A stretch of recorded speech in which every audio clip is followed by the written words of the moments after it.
Блиски и пријателски односи засновани на стратешко партнерство со взаемен интерес за натамошно продлабочување на соработката во повеќе сфери. Вака накусо изгледа резимето на нашите врски со Канада. Гостин во Дневникот, најавниот сервис е новоименуваниот канадски амбасадор Джайлс Норман. Амбасадоре Норман, ја почнувате вашата дипломатска мисија во земјава, ќе не покривате од Белград. Каква е вашата оценка за ситуацијата во земјава и каков нов импулс можете да внесете во канадско-македонските односи? Ви благодарам за оваа можност да ви се обратам денеска. Мислам дека ситуацијата во Северна Македонија е многу позитивна. Оваа земја има многу можности и покрај фрустрациите што се дојдени со пандемијата и со процесот на ЕУ интеграциите, ја сепак мислам дека иднината е многу светла. Пандемијата е закана за сите и луѓето и овде, како и на секаде, се справуваат на добар начин и за тоа треба да се гордеете. Ние мислам дека сме на добар пат, денеска имавме добри состаноци и ќе повторам, мислам дека иднината е светла. Ја споменавте пандемијата, живееме во време на пандемија. Се вели во вакви тешки времења вистинските пријателства се на тест. Можеме ли некако да си помогнеме во оваа корона криза?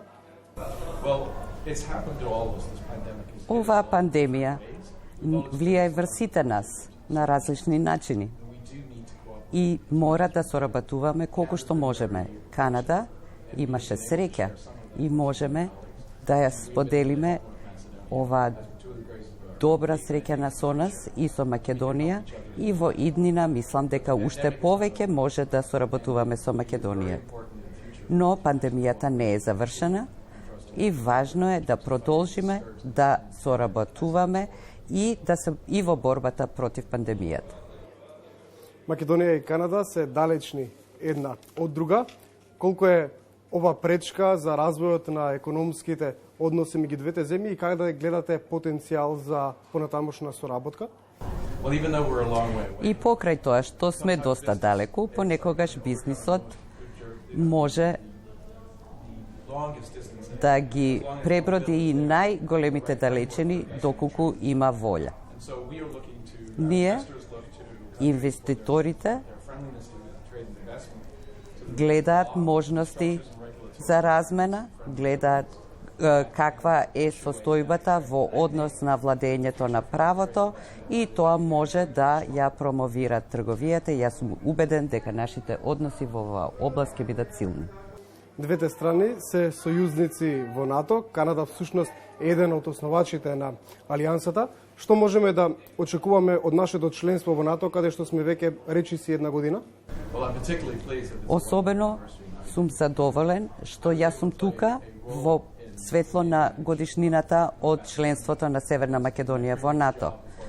Пред да станам амбасадор, јас бев одговорен за процесот на заокружување на процесот на ратификацијата на членството на Северна Македонија во НАТО. И јас сум горд на тоа. Во април на состанокот на НАТО во Вашингтон, нашиот министер разговараше со вашиот министер и јас бев во можност да кажам дека се е добро и се е одобрено. НАТО не е само безбедносна алијанса, тоа е заедница на вредности и сметам дека вашето членство носи корист како за вас, така и за НАТО за стабилизирање на регионот. Како што реков, НАТО не е само безбедносен сојуз, тоа е заедница на солидарност и вредности. Иако од другата страна на Атлантикот, Канада одржува блиски релации со Европската Унија, како гледате на процесот на проширување и на нашите напори да стигнеме таму каде што сме тргнале, имајќи предвид дека повторно сме исправени пред блокада поради билатерален проблем? Канада не е член на ЕУ, но имаме пријатели во Унијата и ние мислиме дека патот и членството на Северна Македонија е во прилог на ЕУ и на Северна Македонија, така што ние директно ве поддржуваме на овој пат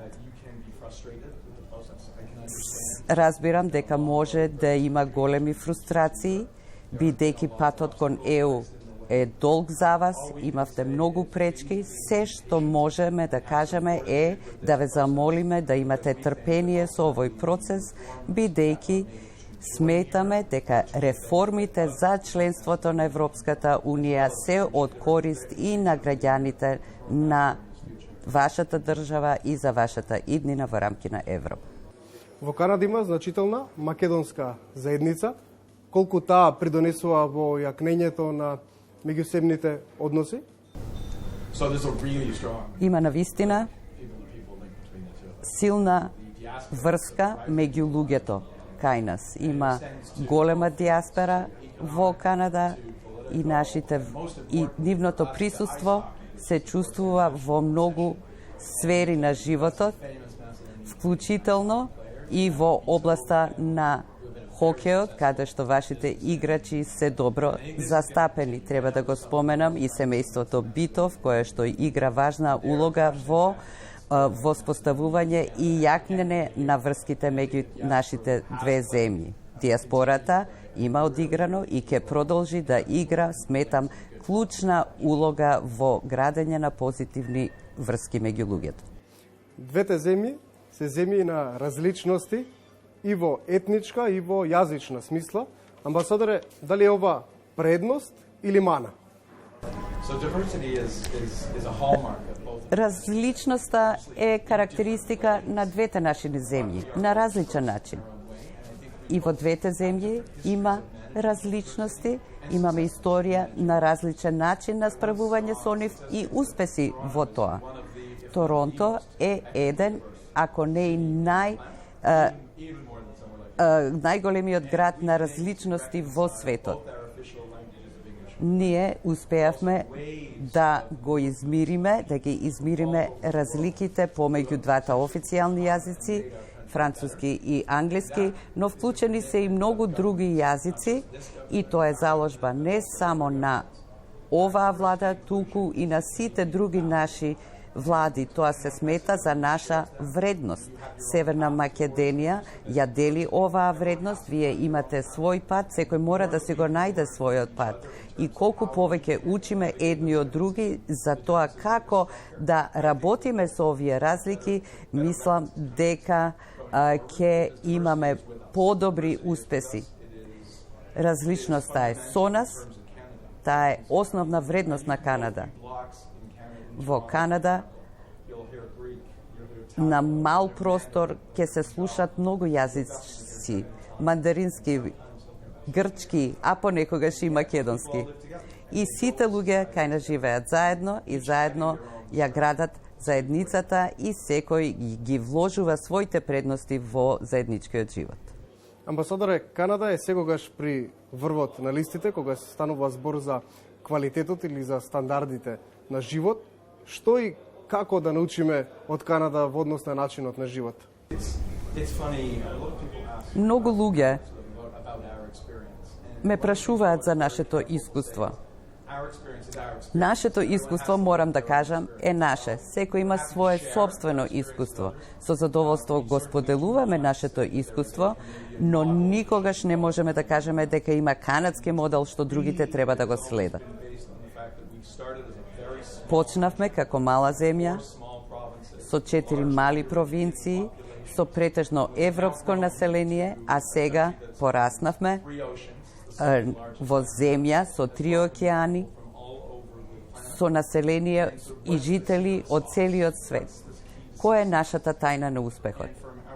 Од наша гледна точка, тоа е почит кон граѓаните, почит кон различностите, кои што се вградени во една рамка што може со времето да се развива и менува. Но во основа се владењето на правото, демократијата и владењето на правото, за да секој може својот живот да си го живее без да биде пречка за другиот, на собствен начин, но компатибилно со другите. Амбасадоре Норман, ви благодарам за разговорот и ви посакувам успешна мисија. Ви благодарам и вас.